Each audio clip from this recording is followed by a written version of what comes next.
मंडळी, यथा राजा तथा प्रजा म्हणतात ना, तशी स्थिती ही प्रत्येक नगरातली असावी.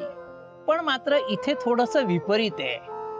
नगरातले लोक अतिशय गुणी, पण त्याचप्रमाणे त्यांना मिळालेला राजा हा अत्यंत उन्मत्त आणि गर्विष्ठ आहे. राजातला एकही गुण या राजामध्ये नाहीये. आणि म्हणूनच अशा परिस्थितीत आपल्याकडे येणारे साधू संत मंडळी, की आपण असं म्हणतो की साधू संत येती घरा तोची दिवाळी दसरा, पण याच राजाच्या उन्मत्तपणामुळे या साधू संतांचा निव्वळ अपमान झाला नाही, तर त्यातून त्याच साधूचा शापवाणी बाहेर पडली. आता या शापवाणीचा परिणाम हा केवळ त्या राजापुरता मर्यादित नाहीये, तो संपूर्ण त्या नगरातल्या नगरवासियांना लागतोय.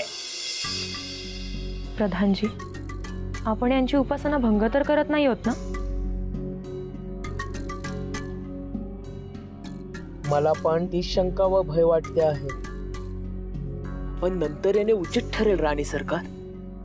असे नको व्हायला की ज्या उद्देशाने आपण इथे आलोय त्याच्या विपरीत घटना घडतील.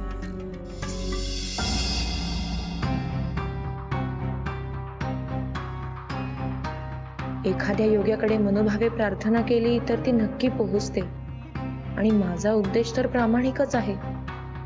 कदाचित माझीही परीक्षा इथूनच सुरू होत असेल. साधू महाराज, तुम्ही माझी भक्ती नक्की ओळखाल याची मला खात्री आहे.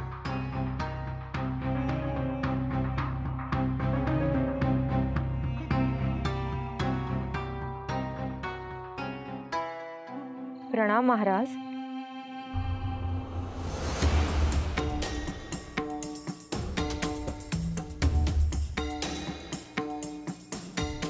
त्याला तू राजघराण्यातील स्त्री दिसते. त्या अवेळी या वनात माझ्या समक्ष. महाराज, काही कार्य अशी असतात जी पूर्णत्वाला नेण्यासाठी काळ, वेळ आणि वाट न पाहता ती सिद्धीस नेणे महत्वाचे असते. मी आणखी काही पुढे बोलावं तत्पूर्वी माझा म्हणजे शरणपूर नगरीच्या महाराणीचा प्रणाम स्वीकार करावा. महाराज. शिवशंभो, हर हर हर.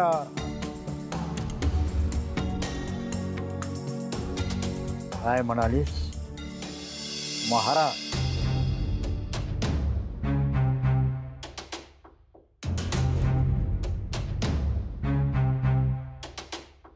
नाही बालिके, चुकलीस.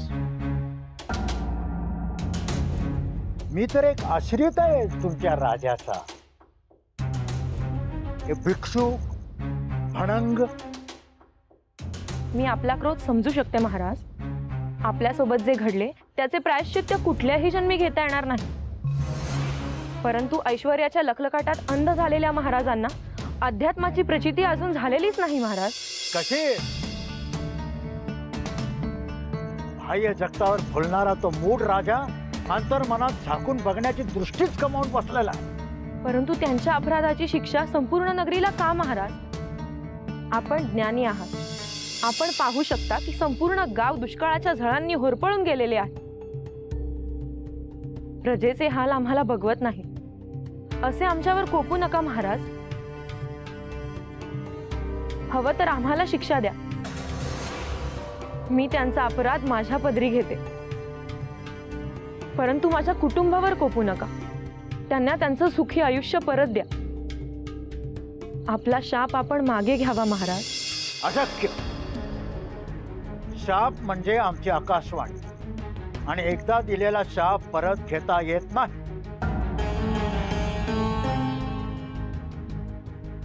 परंतु आपण त्यावर उशाप तरी सांगावा महाराज. आपण सांगाल त्या हालअपेष्टा सहन करायला मी तयार आहे. तुम्ही सांगाल ते व्रत करेल. परंतु त्यावर काहीतरी उपाय सांगा महाराज. तुझी तळमळ जशी माझ्यापर्यंत पोहोचली तशी ती भगवंतापर्यंत पण पोहोचायला.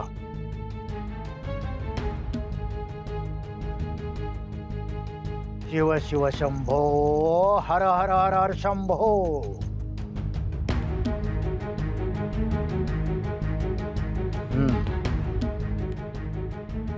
भगवंत प्रसन्न व्हायला महादेवाची उपासना हा एकच मार्ग आहे. चालेल, मी मनोभावे पूजा करेन महादेवांची. त्यांना प्रसन्न करण्यासाठी त्यांची मनापासून आराधना करेन. हा मार्ग खडतर आहे बालिके. साक्षात भगवंताला आवाहन करावं लागेल. शिवशंभोचा संपूर्ण गाभारा दुधानं भरला पाहिजे. एकदा आवाहन करून दुधाने जर गाभारा भरला नाही तर संपूर्ण नगरी शापमुक्त होणार नाही. महाराज, हाच एकमेव पर्याय असेल तर आम्ही त्यांना प्रसन्न करू.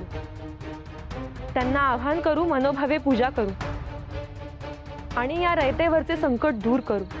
शिवशंभो हर हर शिवशंभो. कुणाला विचारून त्या साधूकडे जाण्याची दुर्बुद्धी सुचली तुम्हाला? हा? आणि काय प्रधानजी, या राज्याचा महाराज कोण? ओळखता ना मला? मी धैर्यशील राजे अजून जिवंत आहे म्हटलं.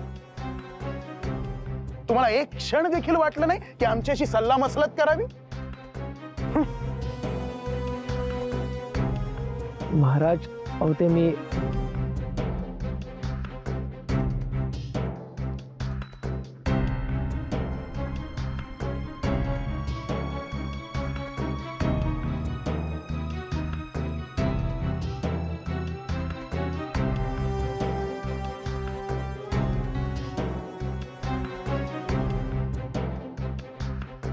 अहो, अजून किती काळ प्रजेने हालपेष्टा सहन करायच्या?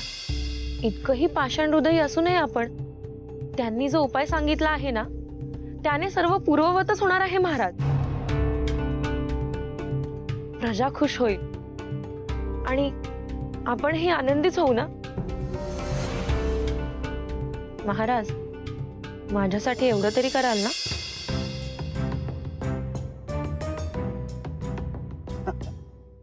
आता तुम्ही गळ घालताय म्हणून आपण उपाय करू, नाहीतर त्या साधूच्या बोलण्याला आम्ही भीक पण नाही घालत.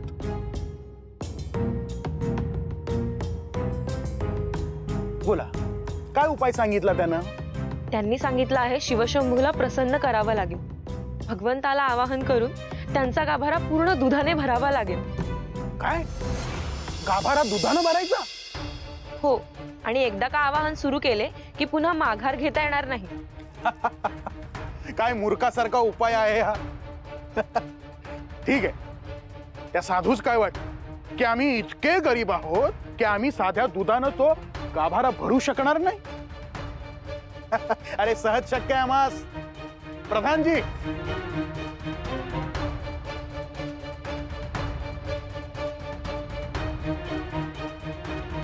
प्रधानजी, उद्या अख्ख्या गावात दौंडी पिटवा.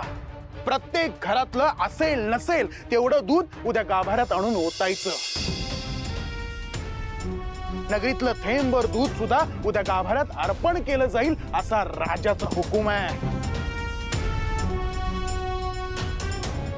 आणि हा जर कोणी हुकूम मोडला तर त्याचा शिरच्छेद केला जाईल.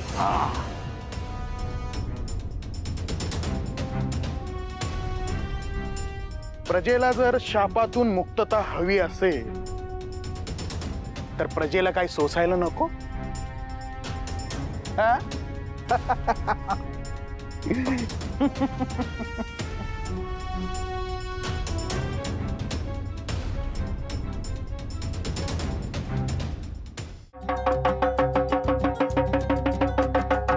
ऐका हो, ऐका, कान घेऊन ऐका. महाराजांचा फरमान हाय, हुकूम हाय. या दुष्काळावर उपाय म्हणून महादेवाची प्रार्थना करायची हाय. देवावर दुधाचा अभिषेक घालायचा हाय आणि त्यासाठी गावातल्या प्रत्येकानं गाभाऱ्यात दूध ओतायचं हाय.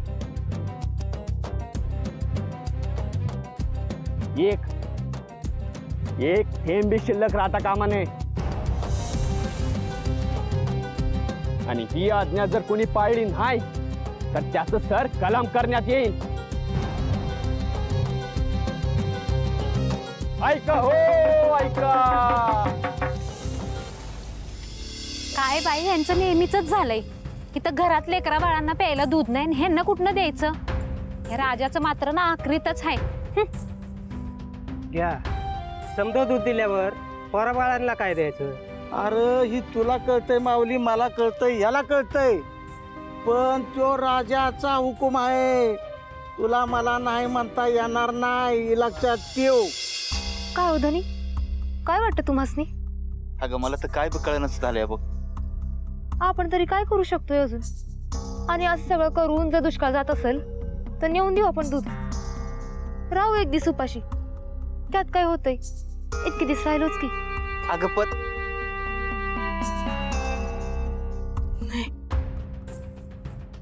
नाही, माझा शंभू इतका निष्ठुर नाहीये. तो कोणाचा हाल नाही होऊ देणार. या राजाचा कारभारच खुळा आहे. काय व्हायचं ते होईल. माझ्या शंभूच्या मनात जे असेल तेच होईल. ओम नमः शिवाय, नमः शिवाय, ओम नमः शिवाय. ओम नमः शिवाय, ओम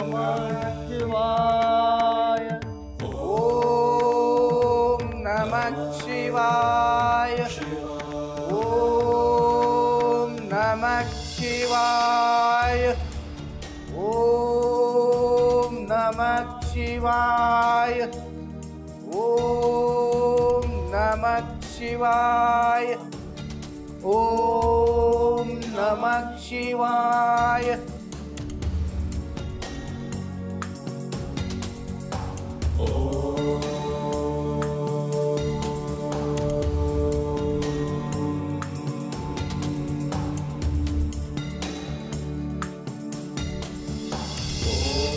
ओम नमः शिवाय, ओम नमः शिवाय, ओम नमः शिवाय, ओम नमः शिवाय, ओम नमः शिवाय, ओम नमः शिवाय, ओम नमः शिवाय, ओम नमः शिवाय, ओम नमः शिवाय. ए म्हातारे, समजा दूध घेऊन ये बाहेर. बाळा उपाशी आहेत घरात, एवढं दूध घरात शिल्लक आहे. मग आम्ही काय करू? जा.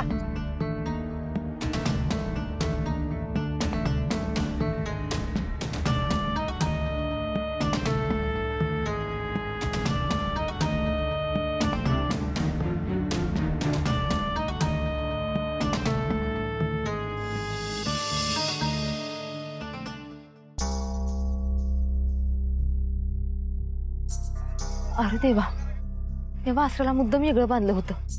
इथं कोणी आणून सोडलं? माई, माई, तुम्ही या वासराला इथं का बांधलं? हा, अव मी मुद्दाम आईपासून दूर बांधलं होतं. अगं या हामरून कावरा बावरात झालं होतं. मला ऐकू ना बाबा. अगं आपण काय म्हणून माय लेकरांची ताटातूट करायची ग? पर त्यानं गाईचं दूध प्यायलं असतं म्हणजे? प्यायलं असतं. अगं प्यायलं बी. गाईच्या दुधावर पहिला हक्क त्याच्या लेकराचा असतो या. पर तुम्ही राजाचा फरमान ऐकला होता ना? राहू दे, हे काढलेलं दूध घेऊन जा, आपल्या लेकरासनी दे. काय? नाही नाही, त्यांना नाही. हे समजा दूध फक्त गाभाऱ्यात देऊ. आता हाय का? आणि पोरासी काय द्यायचं ग? उपाशी ठेवतेस? त्यानं काय होतंय? सामान्य राहिलीच नाही केळची. आज पूर्ण दिवस उपाशी राहतील. पर सरकलम होण्यापेक्षा एक दिवस उपाशी राहिलेला परवडतंय बघा. तुझं फुरा हा कुठला न्याय ग? मला नाही तुझं काय पटत. सासूबाई, अव पटत मला बी नाही हो. पर आपल्याकडे दुसरा उपाय नाही हो. ते काय नाही, तुम्ही समजा दूध घेऊन गाभाऱ्यापाशी जा. मी जाऊन येते कुसुमपाशी. काय झालं तुला?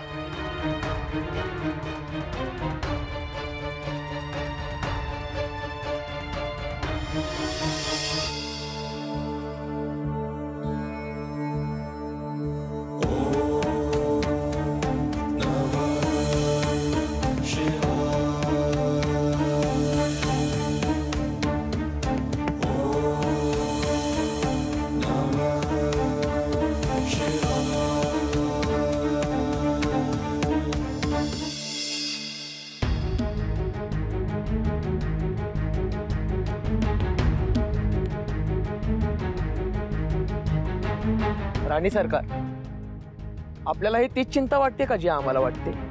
हो. अरे सगळ्या गावात परत फिरा आणि ज्यांनी दूध आणलेलं नाही त्यांच्याकडून हिसकावून घेऊन या. जा.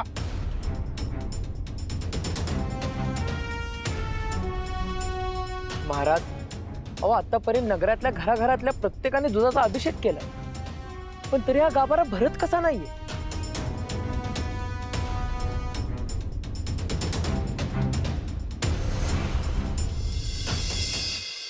शंभो शंकरा महादेवा. तिला घरा. ए म्हातारे, कुठे चालली? अरे डोळं फुटलं का काय तुझं? दिसत नाही मी आज चालले ते. डोकं फिरलंय तुझं? घरात नव गाभाऱ्यात चल. हे समजा दूध तुला गाभाऱ्यात वायाचं आहे. चल. असं व्हय? समजा दूध गाभाऱ्यात वतल्यावर माझ्या लेकराला काय उपाशी ठेवू मी? तुझं तू काय बी कर तिकडे. महाराजांचा हुकूम आहे, ठाव नाही तुला. एक बी थेंब असला तरी बी तो गाभाऱ्यात वायाचा आहे. नाहीतर काय? माझं मुंडकं उडवशील हव? अरे जा खुशाल उडव, पण माझ्या लेकराला मी उपाशी नाही ठेवायचे. देवाचा अपमान करतीस वय? देवाचा अपमान मिळाला आहे. तू आणि तुझा राजा करतो या. मी माझ्या लेकरांना दूध दिल्या बिगार राहणार नाही. तर त्यातलं काय उरलं सुरलं तर मी येईन वायाला गाभाऱ्यात. काय तुला खुशाल काय करायचं ते कर जा. तू अशी ऐकायची नाहीस म्हणजे? ठीक आहे, महाराजांकडे तुझी तक्रारच करतो. अरे कर खुशाल माझी तक्रार कर, पण म्या माझ्या लेकरांना दूध देणार म्हणजे देणार. बघू काय करतोय तुझा राजा. जा. आलाय मोठा.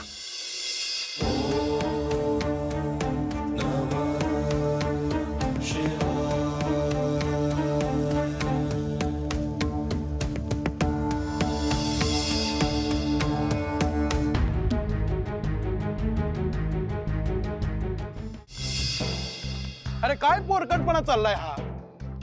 राणी सरकार, अजून देखील त्या कपटी साधूचा तुम्हाला डाव समजला नाही? मुद्दाम त्यानेच काहीतरी हे चेटूक केलं आहे. नाहीतर एवढं दूध ओतून गाभारा भरत नाही म्हणजे काय? महाराज, अहो आम्हाला देखील हे न सुटणारं कोड आहे. पुरोहित, आपणच यावर काहीतरी उपाय सुचवा सत्वर. राजन, क्षमा असावी आणि हे आमच्याही आकलनाच्या पलीकडे आहे. एक क्षुल्लक साधू आणि आम्हाला वरच ठरतो म्हणजे काय? प्रधानजी, सगळ्या गावातून घरातून दूध आलं ना? होय महाराज. मग तरीही हा गाभारा भरत कसा नाहीये? महाराज, अहो संपूर्ण पंचक्रोशीत आपली आज्ञा मोडायच्या दुस्साहस कोणाचेही नाही, आणि असं कोणीही नाहीये ज्याने दूध अर्पण केलेलं नाही. महाराज, माफी असावी. असं घर आहे, त्यात एका म्हातारीने दूध द्यायला मनाई केली. इतकंच नव्हे तर आपली आज्ञा पाळायला सुद्धा नाही म्हणाली. प्रधानजी, तुम्ही देखरेख करत होतात ना, मग ही म्हातारी उरली कशी? आणि ती आमच्या हुकुमाचा अवमान करते. शिपाईचा असेल तशी तिला फरफडत आणा आणि आमच्या समोर उभी करा. आम्ही तिचा शिरच्छेद करू. ते म्हणतात ना, देवाची करणी आणि नारळात पाणी, या संपूर्ण जगाची चक्र चालवणारा तो भगवंत आहे. आणि त्याच भगवंताने त्या नगरातल्या राजाला मतिभ्रष्ट केलं, पण त्याच बरोबरीने मात्र नगरातल्या त्या माईच्या मनामध्ये मायेचा दीपक तेवत ठेवला. पण हाच तो मायेचा दिवा राजाच्या कौर्यापुढे तो विझून जाईल की राजाच्या मनामध्ये माणुसकीची ज्योत निर्माण करू शकेल?